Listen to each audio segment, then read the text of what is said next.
জাতীয় নাগরিক পার্টির তৃতীয় দিনের পদযাত্রা এখন সৈয়দপুরে। আর পদযাত্রার সবশেষ খবর জানতে যুক্ত হচ্ছি সহকর্মী মোকরাম হোসেনের সাথে। মোকরাম, পদযাত্রা থেকে কি বলছেন এনসিপির কেন্দ্রীয় নেতারা, আপনার মাধ্যমে জানতে চাই।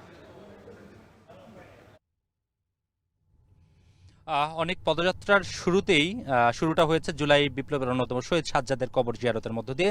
কবর জিয়ারতের পরে শহীদ সাজ্জাদের বাবার সাথে কথা বলেছেন এনসিপির দক্ষিণাঞ্চলের মুখ্য সংগঠক হাসনাত আবদুল্লাহ। তিনি সেখানে বলেছেন যে সাজ্জাদরা যে জন্য জীবন দিয়েছে সেই দাবিগুলো, সেই সংস্কারগুলো যদি করা না যায় তাহলে তাদের প্রতি দায় থেকে যাবে। সেই দায় যেন না থাকে, এজন্য নির্বাচনের আগে সবার আগে সংবিধান স্থগিত করতে হবে, সংবিধান সংশোধন করতে হবে, এমনকি সংবিধান বাতিল করার প্রয়োজন বলে সেটিও বাতিল করতে হবে। হাসনাত আবদুল্লাহ একটি কথা বলেছেন, তিনি বলেছেন যে বর্তমানে বাংলাদেশে যে সংবিধান আছে এটি বাংলাদেশের সংবিধান নয়।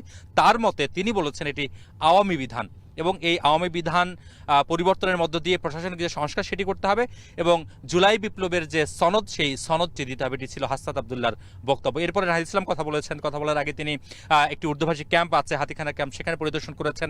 ক্যাম্পবাসীদের জীবনযাপন দেখেছেন, তাদের যে নাগরিক সেবা পাওয়ার কথা সেই সেবা বঞ্চিত হওয়ার বিষয়গুলো তিনি দেখেছেন। একই সঙ্গে আওয়ামী লীগ কর্তৃক তারা যে জুলুমের শিকার হয়েছেন সেটিও তিনি উল্লেখ করেছেন। এই সময় তিনি বলেছেন যে ক্যাম্পবাসীরা যে ভাষাভাষী হোক, তারা আদিবাসী হোক, উর্দুভাষী হোক, চাকমা হোক, মারবা হোক, হাজং হোক, তারা যদি বাংলাদেশের নাগরিক হয় তাহলে বাংলাদেশের সকল ভূখণ্ডের নাগরিক সমান সেবা পাবে, এ কথা তিনি বলেছেন। আরেকটি কথা তিনি বলেছেন যে ঢাকায় যে গত রাতে ককটেল বিস্ফোরণের ঘটনা ঘটেছে এনসিপির যে প্রদর্শনীতে, তিনি বলেছেন যে হামলা করে নতুন রাজনৈতিক শক্তিকে থামানোর চেষ্টা হচ্ছে, অভিযোগ তিনি করেছেন।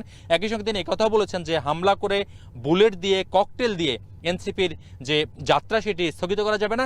এনসিপির সকল বাধা উপেক্ষা করে তাদের যে পথ সেই পথে তারা এগিয়ে যাবে। এজন্য নতুনদের যে সংমিশ্রণ, নতুনদের যে অংশগ্রহণ, দেশের মানুষের যে অংশগ্রহণ সেটি তারা ব্যাপকভাবে উচ্ছ্বসিত হয়েছে। তারা বলছেন যে বাংলার পথে প্রান্তরে বাংলার নারীরা, বাংলার শ্রমিক, কৃষক, জনসাধারণ তাদের সাথে আছেন। তারা জুলাই সনদ আদায় করে ছাড়বেন এবং বিচার এবং সংস্কার যে ইস্যু সেই ইস্যুতে তারা জনমত তৈরি করবেন। এখন আমরা যাচ্ছি সৈয়দপুর থেকে নীলফামারী শহরে, সেখানে একটি পথসভা রয়েছে।